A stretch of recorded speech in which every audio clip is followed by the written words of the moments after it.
జై శ్రీమన్నారాయణ. ఆపదామపహత్తారం తాతారం సర్వసంపదాం లోకాభిరామం శ్రీరామం భూయో భూయో నమామ్యహం. శ్రీమద్ రామాయణం, మనకి వాల్మీకి మహర్షి రచించినటువంటి శ్రీమద్ రామాయణంలో అయోధ్యకాండలో ఉన్నాము. ఈ అయోధ్యకాండం 20వ సర్గలోకి ఏమి రాశారంటే, రామాయణం అనేది ప్రతి ఒక్క సర్గ విశేషం. రామాయణం ఇన్ని సర్గలతో ఉన్న విషయం లోకానికి తెలియాలి. ఎందుకంటే రామాయణం అంటే భగవత్ కావ్యం, భగవంతుడు మనకి అందించిన కావ్యం. ఈ కావ్యం మనం ఎప్పుడైతే చదువుతామో మన జీవితం చదవలేదంటే మన జీవితం వ్యర్థం.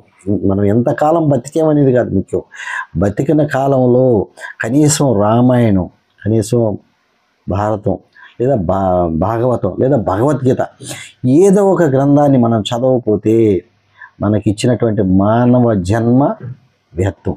కాబట్టి కనీసం వినగలిగే ప్రయత్నమైన చేయాలి. చేసినప్పుడే మన మానవ జన్మకి లక్ష్యం అనేది ఏర్పడుతుంది. అప్పుడే మన మనసు భగవంతుడి వైపుకు నడుస్తుంది అనమాట. అందుకని రామాయణం ఎవరు చెప్పినా వినాలి, ఎవరు చెప్పినా తెలుసుకోవాలి. లేదు ఇంకా పుస్తకాలు చూసుకొని గొప్పతనాన్ని చదువుకోవాలి. ఎప్పుడైతే భగవత్ తత్వాన్ని ప్రతిరోజు మనం మననం చేసుకోవాలి. ఎప్పుడైతే మననం చేసుకుంటామో మనలో ఉన్నటువంటి చెడు అనేది వెళ్ళిపోతుంది అనమాట.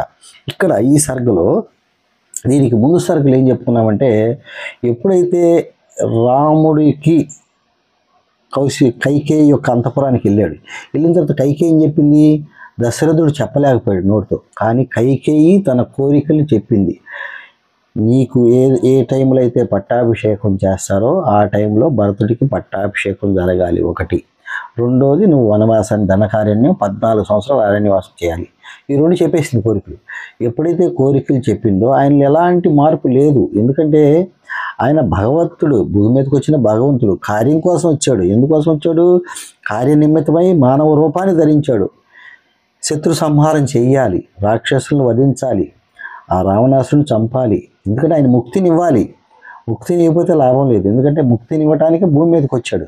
వచ్చిన తర్వాత ఆయన యొక్క గుణాలు లక్షణాలు మనుషుల్లో ఏర్పడాలి. మంచి గుణాలు అనేది ఎలా ఉండాలో చూపించాలి, లోకానికి చూపించాలి. కాబట్టి ఆయన పాలన చెయ్యాలి. ఆయన ప్రతి అడుగు ఏం జరుగుతుందని మనం తెలుసుకోవాలి. తెలుసుకున్నప్పుడు మనలో కూడా మంచి బుద్ధి ఏర్పడుతుంది అనమాట. ఇక్కడ ఎప్పుడైతే ఈమె దగ్గరికి వెళ్ళాడో ఇక్కడి నుంచి బయలుదేరి ఇక తను సిద్ధమైపోయాడు. ఇంకేం లేదు, తండ్రి మాట జవదాటడు, అలాగే తల్లి మాట జవదాటడు. ఎప్పుడైతే కైకేయి చెప్పేటప్పటికీ ఇంకా తన తల్లి యొక్క తనకు తల్లి కౌశల్య కాబట్టి ఈమె పిన తల్లి కౌశల్య కాబట్టి కౌశల్య దగ్గరికి వెళ్ళి, అమ్మ దగ్గరికి వెళ్ళి పర్మిషన్ అంటే చెప్తానికి, పర్మిషన్ కూడా కాదు, అమ్మకి చెప్పేదానికి వెళ్తున్నాడు. ఆ మాట తల్లికి చెప్పేసి, ఎందుకంటే మళ్ళీ 14 సంవత్సరాల దాకా కనిపించడు, తల్లి పెద్ద వయసు అని బయలుదేరాడు. బయలుదేరిన తర్వాత ఎప్పుడైతే ఆ ప్రదేశం నుంచి, దశరథుడు ఉన్న ప్రదేశం నుంచి బయటకు వచ్చాడో అక్కడ ఆడవాళ్ళంతా గొగ్గోలుగా ఏడుస్తున్నారు. ఎందుకనంటే రాముడు అడవులకు వెళ్తున్నాడని శోకండాలు పెడుతున్నారు అనమాట. అప్పటి వరకు రహస్యంగా ఉన్న విషయం బయటపడిపోయింది. ఎప్పుడైతే రాముడు వచ్చాడో అక్కడ విన్నారు పక్కన వాళ్ళు, ఇంకేసి బయటపడిపోయింది. ఇక రాముడు అలాగే వాళ్ళ యొక్క ఆక్రమణలు విన్నాడు. అలాగే నిశ్చేష్ట కాముగా వస్తూ లక్ష్మణ్ని తీసుకొని వచ్చేసాడు. ఎక్కడికి వచ్చాడు? తన తల్లి యొక్క కౌశల్య భవనానికి వచ్చాడు. వచ్చిన తర్వాత కౌశల్య ఏమనుకుంటుంది, ఆమె కూడా ఈయనతో పాటు ఆమె కూడా దీక్షలో ఉంది. ఎందుకంటే తన బిడ్డ పట్టాభిషేకుడు అవుతాడు. రేపటి నుంచి నేను ఆ బిడ్డకి యువరాజు అయిన నా బిడ్డకి నేను కూడా పట్టప్రాణి, అంటే తల్లిని నేను గొప్పగా ఇప్పుడు అనుభవిస్తాను. అంటే భర్త ఆమె ఏం బాధపడుతుంది, తన భర్త కూడా తనకు ఆభరణాలు కానీ ఇవన్నీ నాకు శోభను ఇవ్వలేదు, ఇవాళ నా బిడ్డ రాజ్యం ఎక్కుతున్నాడు కాబట్టి నేను ఆ శోభను నేను అనుభవిస్తాను అని తల్లిగా, నేను యువరాజు తల్లిగా నేను ఆ శోభను నేను అనుభవిస్తాను అని ఆనందపడుతుంది. మనసులో ఆనందపడి ఆమె రాముని రాగానే ఆప్యాయంగా పలకరించి ఆయన యొక్క తల మీద ముద్దు పెట్టి, అయ్యా చాలా రోజులకు వచ్చావు, దా భోజనం చెయ్యనంది. ఆయనకి తెలియదు అసలు విషయం, ఆమెకి తెలియదు. ఆయన ఆ భోజనాన్ని సృజించాడు, తాకినట్టుగా సృజించి ఆమె ఏమవుద్దని నిదానంగా చెప్తున్నాడు. అమ్మా, నేను ఏ విధంగా కోరిక, నేను 14 సంవత్సరాలు అరణ్యవాసం చేయాల్సి వస్తుంది. ఇప్పుడు భరతుడికి పట్టాభిషేకం జరుగుతుంది. ఈ సమయానికి నాకు జరిగే సమయం భరతుడి పట్టాభిషేకం, నేను అరణ్యవాసం వెళ్ళాలి, ఇది తల్లి కైకేయి యొక్క కోరికమ్మ అని చెప్పాడు.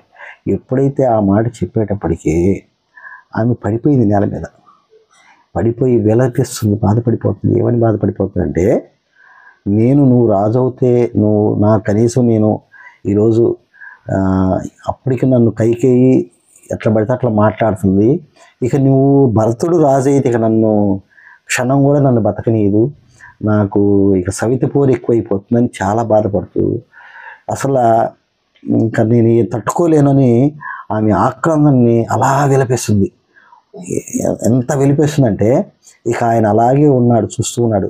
చివరికి ఆమె ఏమి నిర్ణయించుకుంది, ఇక నేను తిరిగి అసలు కోరుకుంటుంది ఏంది, నువ్వు ఆ వార్త చెప్పగానే నాలో చావు రావాల్సింది రాలేదు, నాకు చచ్చిపోతే బాగుండు, మరణం వస్తే బాగుండు, ఇది చాలా బాధగా ఉంది నాకు, ఆ మరణం కూడా ఎముడు నాకు తెచ్చివ్వట్లేదు, నువ్వు ఆ మాట అనగానే నేను పడిపోవాలి, ప్రాణం పోవాలి, నాకు పోవట్లేదు ఎందుకనో అని బాధపడుతూ ఇక లాభం లేదు, నేను కూడా నీతో పాటు వనాలకి వస్తాను, నేను కూడా నీతో పాటు వనాలకి బయలుదేరుతాను, నాకు ఇక్కడ సుఖం ఉండదు, నువ్వు లేని రాజ్యంలో నాకు సుఖం ఉండదు అని చెప్పని ఆ విధంగా మాట్లాడుతున్నమాట. మాట్లాడేసి తను కూడా మాట్లాడుతుంది, ఇంకా విలిపిస్తుంది, తీవ్ర దుఃఖంలో ఉందన్నమాట. ఈ విధంగా ఎందుకంటే రాముడు సత్యవాక్య పరిపాలకుడు, తండ్రి మాట జవదాటుడు. ఎప్పుడైతే తండ్రి ఈ విధంగా చెప్పాడు అంటే ఇంకా దానికి శాసనానికి తిరుగులేదు. రాముడు బయలుదేరుతున్నాడు అరణ్యానికి. కాబట్టి తల్లికి అర్థమైపోయి ఆమె యొక్క ఆక్రందనని తల్లి, సహజంగా తల్లులందరూ అలాగే ఉంటారు. కానీ ఈరోజు ఎంత గొప్పతనం అంటే అన్నదమ్ములు చిన్న చిన్న విషయాలకి వైరం అవుతుంటారు. అలాగే ఇక్కడ సొంత పట్టాభిషేకానికే పూర్తిగా తమ్ముడికి వదిలేశాడు.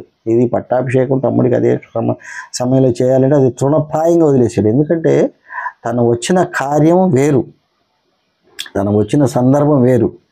అది లోకానికి మేలు జరగాలి అంటే రాముడు బయటికి రావాలి. కాబట్టి ఇదంతా కూడా బ్రహ్మ నిర్ణయించినటువంటి విధానం అన్నమాట. అందువల్ల ఆ విధానంలో ఇప్పుడు రాముడు ముందుకు నడవాలి, బయటికి నడవాలి, ఆ యొక్క అయోధ్య నుంచి బయటికి నడవాలి. బయటికి నడిచినప్పుడే ఏదైతే ముహూర్తం ఈయనకి పెట్టారో ఆ ముహూర్తంలో నుంచి బయటికి రావాలి. ఆ ముహూర్తమే రాముడి ఆ యొక్క రావణాసుడి మరణానికి సూచి అన్నమాట. ఇది ఇక్కడ రామాయణంలో గొప్పతనం అన్నమాట. కాబట్టి ఈ సర్గని మనకి 55 శ్లోకాలతో 20వ సర్గని పూర్తి చేశారు. ఇత్యార్షే శ్రీమద్ రామాయణే వాల్మీకియే ఆది కావ్యే అయోధ్యకాండే 20 సర్గ. జై శ్రీమన్నారాయణ.